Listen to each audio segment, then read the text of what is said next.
Hi guys, welcome to Bini's kitchen.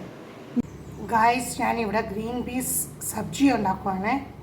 അതിനുവേണ്ടി ഞാൻ green peas വെള്ളത്തിൽ കുതിർത്ത് വെച്ചിട്ടുണ്ട്. രാത്രിയിലെ കുതിർത്ത് വെച്ചാണ്. ഇവിടെ ഞാനൊരു 2 പൊട്ടാറ്റോ എടുത്തിട്ടുണ്ട്. അത് കൊച്ചു പീസായിട്ട് കട്ട് ചെയ്ത് വെച്ചിരിക്കുന്നു. ഇവിടെ ഞാൻ ഗരം മസാല, മുളക് പൊടി, മല്ലിപ്പൊടി, മഞ്ഞൾപ്പൊടി, ഒരു 2 തക്കാളിക്ക എല്ലാം എടുത്ത് ഒന്ന് വഴറ്റിക്കൊണ്ടിരിക്കുവാണേ. ആവശ്യത്തിനുള്ള എണ്ണ ഒഴിച്ചിട്ടുണ്ട്, കടുക് വറുത്തിട്ടുണ്ട്. അതിനകത്ത് ഇച്ചിരിയും പെരിഞ്ചീരകം ഇട്ട കടുക് വറുത്തത്. ഇനി നമുക്ക് ഈ മസാലയെല്ലാം ഒന്ന് വഴറ്റാമേ. ഇതിനകത്ത് ഞാൻ ഇച്ചിരി കായപ്പൊടിയൂടെ ആഡ് ചെയ്തിട്ടുണ്ട്. ഉള്ളി, ഇഞ്ചി, വെളുത്തുള്ളി എല്ലാം കൂടി ഞാൻ മിക്സിക്കകത്തൊന്ന് അരച്ചിട്ടാണ് ചേർത്തത്.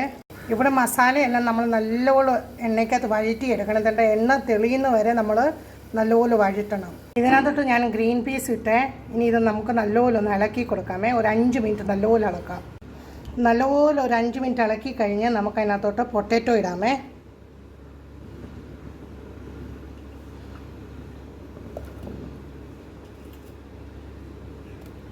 ഇതിനകത്ത് ഞാൻ പൊട്ടാറ്റോട് ഇട്ട് ഇളക്കിയിട്ടുണ്ട്. അതിനകത്ത് ബിരിയാണി ഇലയോട് ആഡ് ചെയ്തിട്ടുണ്ട്. ഇനി നമുക്ക് അതിനകത്ത് ഒരു 1/2 കപ്പ് വെള്ളം ഒഴിച്ച് ഇതൊരു 5 വിസിൽ വരുന്ന പോലെ നമുക്ക് വേവിക്കാമേ. അങ്ങനെ നമ്മൾ വേവിച്ച ഗ്രീൻ പീസ് പൊട്ടാറ്റോ റെഡി ആയിട്ടുണ്ട്. ഇനി ഞാനിത് ബിരിയാണി റൈസിനകത്ത് മിക്സ് ചെയ്യാൻ പോവുകയാണ്.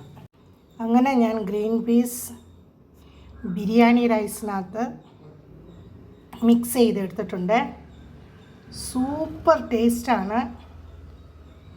നിങ്ങൾ ഇതുപോലെ ഗ്രീൻ പീസ് ഉണ്ടാക്കി ബിരിയാണി റൈസിനകത്ത് മിക്സ് ചെയ്ത് കഴിക്കുക. Super taste. Thanks for watching my video. Please like, share and subscribe my channel. Thank you.